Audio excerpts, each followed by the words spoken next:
Já estamos preenchendo as últimas vagas da segunda turma do curso Ciclos de Mercado e todos os detalhes vocês podem conferir no link aqui abaixo na descrição do vídeo. E neste vídeo nós vamos falar sobre o índice dólar e por que esse é um indicador muito importante.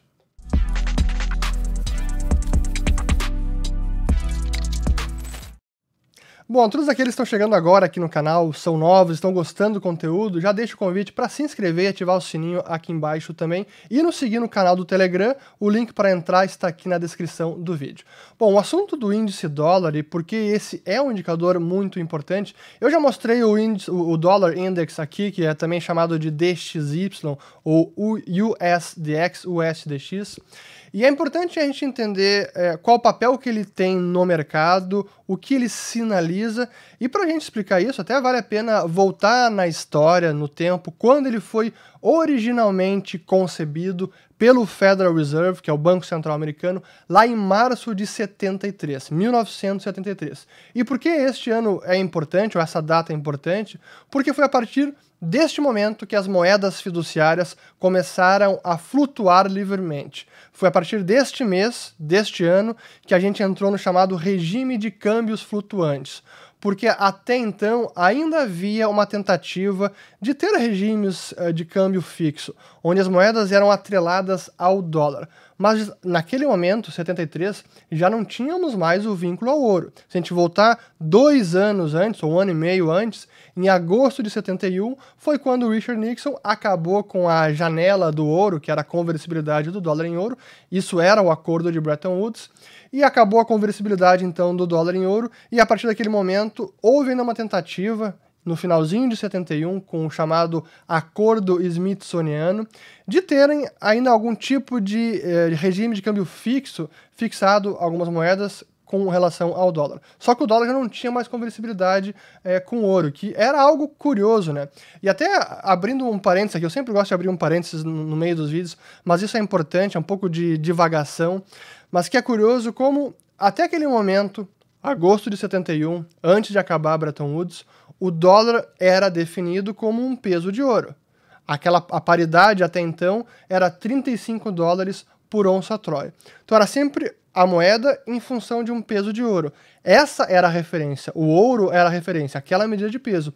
E as demais moedas eram alguma paridade com relação ao dólar. Por consequência, também eram alguma referência à medida de peso da commodity de ouro. Mas a partir de 71, agosto de 71, quando não mais havia essa conversibilidade, começou a acontecer algo curioso e que muitos economistas diziam que era impossível, porque a partir daquele momento, a unidade de conta, a moeda de reserva, a moeda corrente, passou a ser o papel pintado dólar, que não era mais definido em nada, e não era mais conversível em nada. E isso para muita gente era assim impensável, inimaginável, e que não seria sustentável. Mas cá estamos, 50 anos depois quase, e seguimos nesse padrão dólar inconversível. E é curioso porque até o próprio ouro passou a ser precificado em dólar, e não o contrário. Mas enfim, então aqui eu fecho esse parênteses e volto ao Dollar Index. Por que criaram, então, este indicador? Porque a partir de 73, era necessário também algum tipo de métrica que mensurasse a força ou fraqueza relativa do dólar. Sim, a gente pode ter índice de inflação, que também mede o poder de compra da moeda, mas a relação do dólar com as demais moedas, sim, tem um câmbio para cada uma. Mas era importante ter um indicador que fizesse essa mensuração de forma clara e direta com várias moedas. Então, o índice dólar, ele foi concebido lá em 73, até vou botar aqui na tela para a gente ver. Vamos lá, aqui está. Então foi concebido em 73 pelo Federal Reserve, com base numa cesta de moedas. E as principais moedas, todas as moedas, hoje são 6, que é o euro, o iene japonês, o British Pound, que é a libra esterlina, o dólar canadense, a coroa sueca e o franco suíço. Antes da criação do euro, que foi em 99, em vez do euro, tínhamos o marco alemão, o franco francês, a lira italiana, o guilder da Holanda e também o franco da Bélgica. Então esse foi o índice dólar, porque esses eram os principais parceiros comerciais na época dos Estados Unidos. E depois de um tempo, o índice passou a fazer parte do ICE, que é a Intercontinental Exchange, que é quem também tem os contratos futuros, que está aqui, US Dollar Index Contracts. E esse é um DOC que tem todas as especificações do índice. E os pesos das moedas, para vocês verem também que é importante, esse é o peso atual. Então, o euro tem 57,6% do peso total, depois vem o iene com 13,6%, a libra com 11,9%, o dólar canadense com 9,1%, coroa sueca com 4,2%, e por fim, o franco suíço com 3,6%. Então essa é a cesta de moedas que fazem o Dollar Index, o DXY. E como é que esse indicador se comportou ao longo dos anos? Eu já mostrei ele em alguns vídeos, mas vale a pena a gente voltar aqui. Então desde lá de quando começou ele, a base dele é 100 em março de... Aqui está, março... Aqui, ó. Março de 73 é base 100, quando ele começa a funcionar e ser calculado e divulgado. E aí tivemos um momento de extrema força do dólar em 1985, foi o topo do Dollar Index, fevereiro de 1985, foi o máximo que ele atingiu. Essa era a época do Paul Volcker, quando houve uma grande inflação nos anos 70 nos Estados Unidos, e aí entrou o Paul Volcker, diretor do Fed, presidente do Fed, aumentou as taxas de juros e acabou fortalecendo o dólar perante ao mundo. E aí, logo depois disso, veio o Acordo Plaza, em agosto de 85, para tentar enfraquecer o dólar, porque para o mundo todo, um dólar forte era algo deletério. Eu vou voltar nessa questão do dólar forte. E aí, enfim, seguiu o dólar se comportando de ora se valorizando, ora se enfraquecendo, até que ele voltou a ter uma força em 2002, mas de 2002 até 2008, março de 2008, quando foi a quebra do Bear Stearns, na verdade o Bear Stearns, o banco americano, foi engolido pelo JP Morgan naquela época, aqui foi o all-time low, a mínima histórica do Dollar Index. Então nesse momento é que o dólar estava muito fraco. E eu me lembro muito bem, porque nessa época eu morava em Dubai, trabalhava lá, e a maior parte dos países do Golfo Pérsico atrelam as suas moedas ao dólar, até hoje.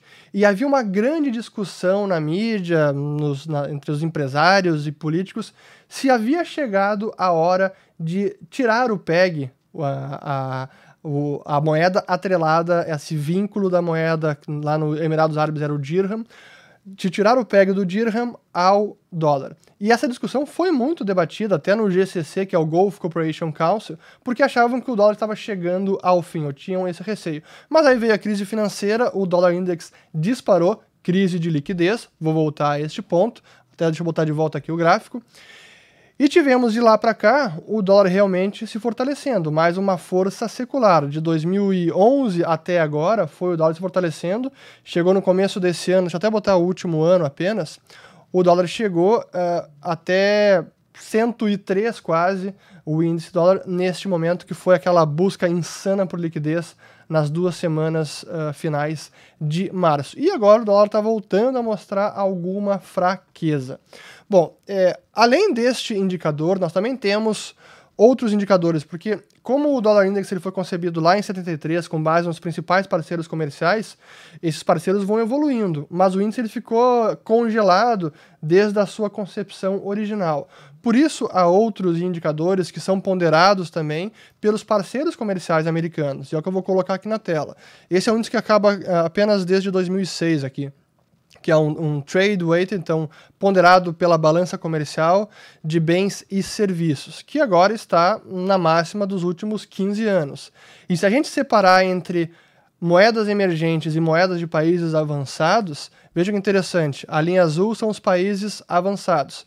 Sim, está também, agora não está mais na máxima, mas chegou a tocar a máxima no início lá em março. Mas as moedas emergentes, elas estão apanhando bastante, que é aqui a linha vermelha. Chegou na máxima lá em março e ainda deu uma caída, mas ainda está em patamares bem superiores aos últimos anos. Então esse é o Dollar Index. E por que é importante entender, porque qual é o sinal que ele sinaliza, o que ele indica, o Dollar Index?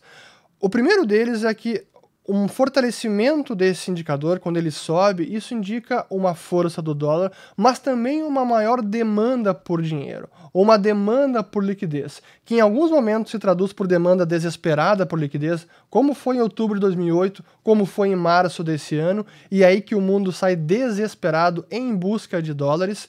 E o outro lado dessa moeda é a força das commodities, que é uma outra forma de mensurar também o poder de compra da moeda ou a força do dólar, que, não custa lembrar, é a moeda mundial, é a unidade de conta mundial. E quando a demanda por moeda cai, as commodities sobem, ou o contrário também, quando a demanda por moeda, dólares, aumenta, o preço das commodities também cai.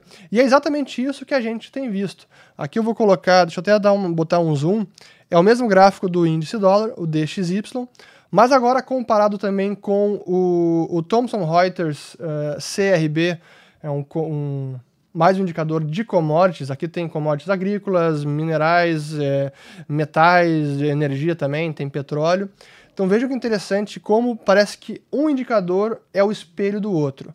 Quando o Dollar Index cai, e como foi lá em outubro de 2008, ou março de 2008, que foi a mínima histórica do índice dólar, o índice de commodities estava nas alturas. Petróleo aqui estava lá em quase 140, minério de ferro, tudo que é commodity bombando.